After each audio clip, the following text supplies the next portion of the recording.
नमस्कार, जोहार, सत श्री अकाल। एग्जाम फाइटर नंबर 1 पर आप सभी का बहुत बहुत स्वागत है। और झारखंड टेट क्लास में आप सभी का ग्रांड वेलकम है। और आज हम लोग सीडीपी को देखेंगे। और सीडीपी ये बोथ आपका 1 to 5 और 6 to 8 यानी पेपर 1 या पेपर 2 आपने जो भी फॉर्म भरा है ना, ये दोनों के लिए आपका यूजफुल रहने वाला है। तो आप अगर किसी भी कैटेगरी का आपने अगर फॉर्म भरा है या दोनों भरा है तो ये वीडियो आपके लिए बहुत इंपॉर्टेंट रहने वाला है। तो वीडियो में आप बने रहें और हम लोग अभी एक प्रैक्टिस सेट को सॉल्व करेंगे सीडीपी का, जो कि आप प्रीवियस ईयर जो प्रश्न आए हुए हैं ना उसी के आधार पर बनाया गया प्रैक्टिस सेट है। तो झारखंड जेटेट 2024 हमारा क्या रहेगा, सीडीपी न्यू सिलेबस पर आधारित ये प्रैक्टिस सेट रहेगा। और सीडीपी से आपका 30 प्रश्न रहेंगे। हमारा टारगेट है 30 आउट ऑफ 30 हमें गेन करना है। कैसे आपको मिले वही हमारा प्रयास है। बस आप लोग मेहनत करते रहें और हम आपके साथ हैं और आप 30 आउट ऑफ 30 मार्क्स लाएंगे, इसकी पूरी गारंटी है। ठीक है, अगर आप सभी प्रैक्टिस सेट को करते हैं तो चलिए स्टार्ट करते हैं आज के प्रैक्टिस सेट को। और हम लोग इसी के माध्यम से क्लासेस को भी स्टार्ट करेंगे। जहां डिस्कशन का जरूरत होगा हम लोग डिस्कशन भी करते चलेंगे। चलिए, पहला प्रश्न आप सभी के लिए स्क्रीन पे आ गया है।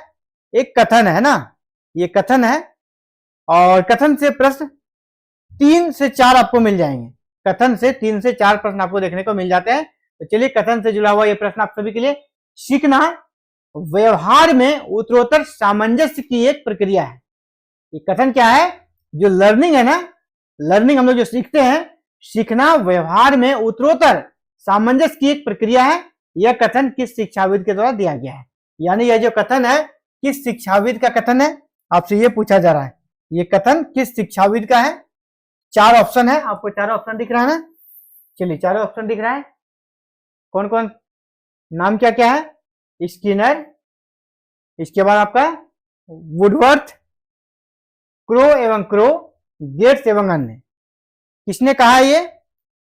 सीखना व्यवहार में उत्तरोत्तर सामंजस्य की एक प्रक्रिया है। यह कथन किसका है? यह कथन है आपका स्किनर का। ए नंबर आपका राइट आंसर हो जाएगा। नेक्स्ट क्वेश्चन नंबर 2 की ओर चलते हैं। Question number 2 next. एक व्यक्ति में एक समय में 2 विपरीत इच्छाओं का होना कहलाता है।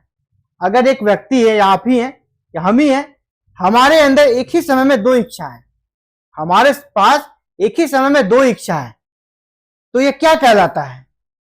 एक ही समय 2 इच्छा आपके अंदर हुआ ही होगा कभी, है ना।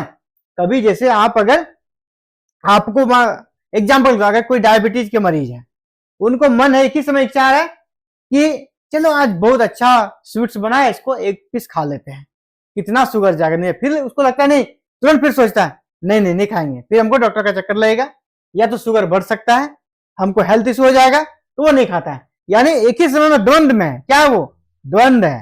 तो क्या आ जाएगा ऑप्शन? द्वंद, कुंठा, चिंता, दबाव, द्वंद। उसके अंदर द्वंद की स्थिति है ना, 2 स्थिति में वो जी रहा है, तो द्वंद हो जाएगा आपका। ऑप्शन ए नंबर आपका क्या है? द्वंद। तो द्वंद आपका राइट आंसर हो जाएगा। एक ही समय जब 2 इच्छा है तो उसको हम लोग क्या बोलेंगे?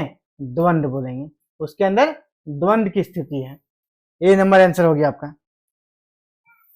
चलिए नेक्स्ट क्वेश्चन नंबर 3 की ओर बढ़ते हैं।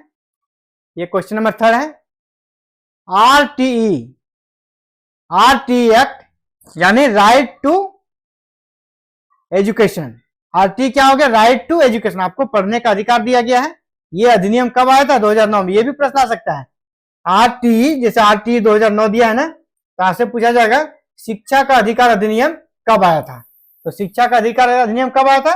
2009 में। यानी प्रश्न से भी प्रश्न बनाना आपको सीखना होगा, है ना। तो आरटीई यानी राइट टू एजुकेशन अधिनियम 2009 के अनुसार शिक्षकों के लिए प्रति सप्ताह कम से कम काम के घंटे निर्धारित हैं। यानी जो शिक्षक है उसको प्रति सप्ताह काम के घंटे निर्धारित किए गए कि एक सप्ताह में उसको इतने घंटे पढ़ाने होंगे।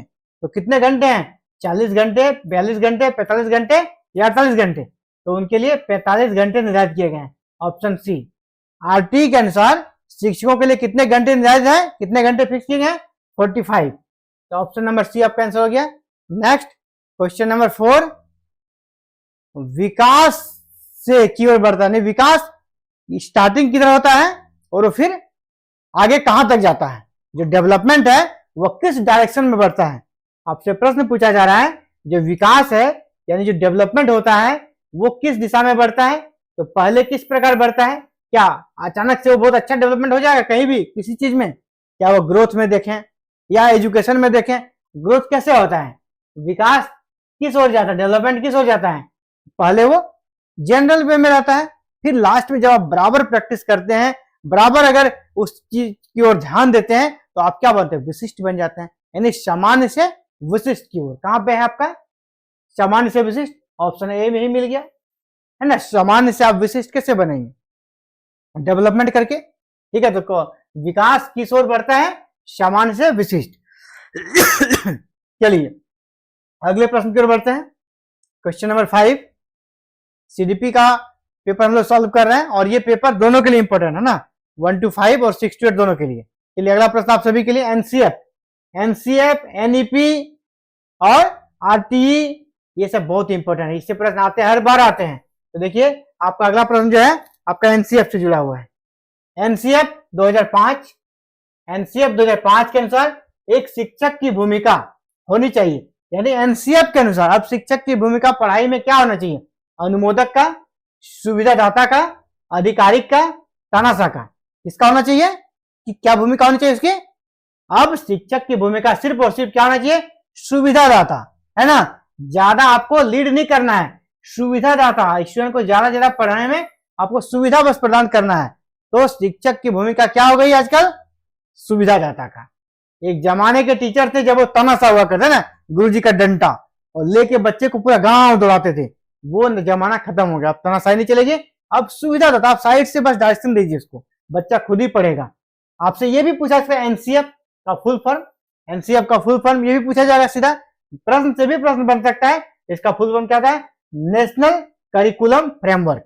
एनसीएफ का पूरा फुल फॉर्म क्या हो गया, नेशनल करिकुलम फ्रेमवर्क। इसको भी आप याद रखेंगे, नोट यहां से कर सकते हैं, मैंने इसका फुल फॉर्म नीचे लिख दिया है। चलिए आगे बढ़ते हैं नेक्स्ट क्वेश्चन की ओर। अगला क्वेश्चन, यदि पहले सीखा गया कार्य नए सीखे जा रहे कार्य में बाधा उत्पन्न करता है तो अधिगम का यह स्थानांतरण क्या होता है। देखिए सबसे पहले अगर आप पहले कोई काम सीखे हैं और फिर आप नया काम सीख रहे हैं तो ये क्या है, अधिगम का स्थानांतरण है। ये भी पूछा जाएगा, आप पहले कोई काम सीखे हैं फिर आप उसी दिशा में नया काम सीख रहे हैं तो ये अधिगम का क्या है, स्थानांतरण है। अधिगम का क्या है, ये भी एक प्रश्न आ जाएगा। हमने किसी व्यक्ति ने पहले सीखा है और फिर वह नए कार्य को सीख रहा है तो इसे अधिगम का क्या कहा जाता है, स्थानांतरण कहा जाता है। ठीक है, ये प्रश्न से प्रश्न आपसे बनाने की कला आप में होनी चाहिए। तो यह क्या होगा, अब अगर आपने पहले किसी काम को सीखा है और नए सीखने जा रहे हैं तो आपको बाधा हो रहा है, आपको फायदा की जगह क्या हो रहा है, यहाँ पर हानि हो रहा है, बाधा उत्पन्न हो रहा है। तो वो क्या होगा, कभी भी सकारात्मक होगा नहीं, क्या होगा, वो नकारात्मक ही तो होगा। शून्य तो बिल्कुल नहीं हो सकता है, कुछ तो होगा, या तो अच्छा होगा या बुरा होगा। तो बुरा हो रहा है कि आप पहले सीखे और अब ये बाधा उत्पन्न कर रहा है तो ये नकारात्मक होगा, है ना, नकारात्मक होगा। बी नंबर आंसर हो गया। नेक्स्ट अगले क्वेश्चन की ओर बढ़ते हैं। अगला क्वेश्चन है डिस्ग्राफिया। डिस्ग्राफिया एक प्रकार है। डिस्ग्राफिया क्या है, डिस्ग्राफिया क्या है, चलन का अक्षमता है, दृष्टि दोष है। पूरा नहीं दिख रहा, मैं साइड हट जाता हूं। चलिए अब दिख रहा आपको, डिस्ग्राफिया क्या है, चलन अक्षमता का है या दृष्टि दोष का है या फिर मानसिक मंदता का है या अधिगम अक्षमता। तो डिस्ग्राफिया का मतलब क्या आपको ये समझना है, ठीक है। तो डिस्ग्राफिया आप सभी को बता दें, डिस्ग्राफिया से जो ग्रसित होते हैं ना उसको लेखनी में समस्या होता है ना। लेखनी में समस्या यानी पढ़ाई लिखाई से संबंधित समस्या है। क्या है, पढ़ाई लिखाई से संबंधित समस्या है, लिखने में वो लिख नहीं पाएंगे अच्छे से। जो डिस्ग्राफिया से ग्रसित होंगे ना वो क्या होंगे ना, लिख नहीं पाएंगे, उसकी लेखन जो क्वालिटी है वो डेवलप नहीं हो पाती है, लेखन कला उनका डेवलप नहीं हो पाता है। तो किस में आ जाएगा, चलने वाला मैटर तो नहीं है, यहाँ पे पढ़ने वाला मैटर है, दृष्टि दोष वाला मैटर भी नहीं है, आपका मानसिक वाला भी नहीं है, आपका वो लेखन वाला यानी अधिगम अक्षमता, अधिगम, आपका ऑप्शन डी आंसर हो जाएगा। और ज्यादा इसको क्लियर किया जाए और जो इसको डिटेल में देखें तो डिस्ग्राफिया मतलब हो गया जिसमें लेखन दोष है, जिसके लेखन क्षमता का डेवलपमेंट नहीं हो पाता है उसको कहते हैं डिस्ग्राफिया से वो ग्रसित है। नेक्स्ट अगले प्रश्न की ओर बढ़ते हैं। अगला प्रश्न है, निम्नलिखित में से किसने सर्वप्रथम नैतिक विकास का सिद्धांत दिया? सीडीपी में जो नैतिक विकास का सिद्धांत है, आज भी बहुत सारे कह सकते हैं दर्शन शास्त्रियों ने अपने अपने सिद्धांत दिए हैं, लेकिन सबसे पहले जो आपका ये सिद्धांत दिया था वो किसने दिया था? आपसे ये पूछ, सर्वप्रथम नैतिक विकास का सिद्धांत फर्स्ट टाइम सबसे पहली बार किसने दिया था? पियाजे, कोहलबर्ग या गिलिगन, या कोई भी विकल्प सही नहीं है, नन ऑफ द एबव। कौन सा सही होगा? तो सबसे पहली बार जो नैतिक विकास का सिद्धांत दिया था वो दिया था जॉन पियाजे ने। ए नंबर आपका आंसर होगा। चलिए क्वेश्चन नंबर 9 की ओर बढ़ते हैं। क्वेश्चन नंबर 9, किसके शिशुओं के मस्तिष्क को स्लेट माना था? किसके नहीं होगा, यहाँ पर किसने, जो यहाँ पर 4 दार्शनिक का नाम दिया है, तो किसने यह माना था कि जो बच्चे होते हैं ना, शिशु का दिमाग वो क्या होता है? खाली स्लेट के समान होता है। खाली स्लेट मतलब जैसे आप खाली स्लेट है बिना लिखा हुआ, उसमें आप कुछ भी लिख देंगे तो वो वहां पे दिख जाएगा, आपको वही लिखा जाएगा। और ठीक है, इसीलिए बच्चे का जो दिमाग होता है ना, उसका मस्तिष्क जो होता है खाली स्लेट है, उसको आप जिस भी एंगल में ले जाएंगे वो चले जाएंगे। तो इस प्रकार का कथन किसका है? ये सेम कथन को आप याद रखिए, किसके अनुसार शिशुओं के मस्तिष्क खाली स्लेट के समान है। ये किसने कहा है? जॉन लॉक, डार्विन या स्पिनोजा या वाटसन। ये कहा था आपका जॉन लॉक ने। जॉन लॉक का ये कथन है कि शिशुओं का जो मस्तिष्क है ना, वो खाली स्लेट है, खाली स्लेट के जैसा है। नेक्स्ट चलिए क्वेश्चन नंबर 10 की ओर बढ़ते हैं। क्वेश्चन नंबर 10, यह तथ्य जो दिया गया है, मछली उड़ नहीं सकती और उल्लू तैरना नहीं सीख सकता, निहितार्थ है। एक कथन दिया गया है, इसमें आपको थोड़ा एनालिसिस करना है और अपने आप को चिंतन करके इस आंसर के पर पहुंचने का प्रयास करना है। इस प्रकार के प्रश्न अगर आते हैं ना, आपको ये कोई आंसर ये आंसर हटा नहीं सकता है। ये आंसर आपका दिमाग में जितना आपका तर्क करने की शक्ति है, उसी के आधार पर ये आंसर आप कर सकते हैं। जैसे एक कथन दिया गया है, मछली उड़ नहीं सकती और उल्लू तैरना नहीं सीख सकता। इसका निहितार्थ क्या है, यानी इसका अर्थ क्या है? ये ऐसा क्यों होता है? ऐसा क्यों होता है कि मछली उड़ नहीं सकती और उल्लू तैर नहीं सकता? ऐसा क्यों होता है? इसके पीछे क्या रीजन है?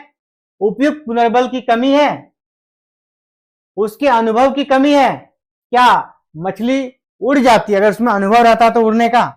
अनुभव की कमी है, या इन जीवों की सुस्ती है, या ये लोग दोनों आलसी हैं? उल्लू तैरना नहीं सीखना चाहता है और मछली उड़ना नहीं सीखना चाहती है। क्या वो लेजी आलसी है? कौन सा लग रहा है? या अधिगम पर जैविक सीमाओं का प्रभाव? क्या लग रहा है आपको सही? जो कभी भी सीडीपी नहीं पढ़ा वो भी अपने दिमाग का यूज करके यहाँ पर पहुंच सकता है। जी हाँ, पुनर्बल वाला मैटर तो यहाँ पर नहीं लगता है, और ना ही अनुभव करके कभी भी मछली उड़ सकती है, क्योंकि प्रकृति ने उसे बनाया ही नहीं है वैसा, उड़ने लायक उसके पंख है ही नहीं। इन जीवों की सुस्ती, क्या वो लेजी है? नहीं। फुर्तीला होने से क्या होगा? मछली उड़ने लगेगी? नहीं होगा। यानी उनमें जैविक सीमाओं का प्रभाव है, उनकी कैपेबिलिटी है ना, एक लिमिट है, जैविक सीमाओं की एक क्षमता है, जो है ना वो लिमिट है, वो दायरा है, उसी दायरे में ही वो काम कर सकता है। चाहे मनुष्य का हो, चाहे किसी भी जानवर का हो, कोई भी जीव जंतु का, उनका एक जैविक सीमा है। यानी यहाँ जैविक सीमाओं का प्रभाव है, इसीलिए मछली उड़ नहीं सकती और उल्लू तैरना सीख नहीं सकता है। तो चलिए प्रैक्टिस सेट में हम लोगों ने 10 प्रश्नों को सॉल्व कर लिया है। ऐसे ही आप भी चाहते हैं कि जेटेट की क्लासेस करें और पूरे कहते शानदार स्कोर के साथ, सिर्फ जेटेट पास ही ना करें बल्कि आपका स्कोर भी अच्छा हो, अच्छे परसेंटेज के साथ जेटेट पास करें, तो क्लासेस को ज्वाइन करें। और हमारे साथ क्लासेस को ज्वाइन करने की कोई फीस, कोई पेमेंट आपसे नहीं लिया जा रहा है। आपको करना क्या है? चैनल को सब्सक्राइब कर लेना है, बेल आइकन को प्रेस करके ऑल बटन को क्लिक कर लें, ताकि फर्दर जो भी अपडेट्स आए आपको इसकी सूचना मिल सके। जैसे क्लासेस की वीडियो अपलोड करूं आप तक नोटिफिकेशन जाए, यानी मेरा आप तक पहुंचना आसान हो जाए, अगर आप बेल आइकन को प्रेस कर लेते हैं और चैनल को सब्सक्राइब कर लेते हैं। अगर आपने नहीं किया तो जल्दी से इसको सब्सक्राइब कर लें, ताकि क्लासेस की वीडियो जब मैं नेक्स्ट टाइम अपलोड करूं आप तक नोटिफिकेशन जाए और आप क्लासेस को देख सकें, क्योंकि समय बहुत कम है और एग्जाम फाइटर नंबर आपके साथ है और आपकी तैयारी में कदम से कदम मिलाकर आपके साथ है, और आपको एग्जाम तक और सफलता दिलाने का भरसक प्रयास यहाँ पर किया जाएगा। चलिए, thank you very very much for watching this video and connect you with exam fighter number. जय हिंद, जय भारत।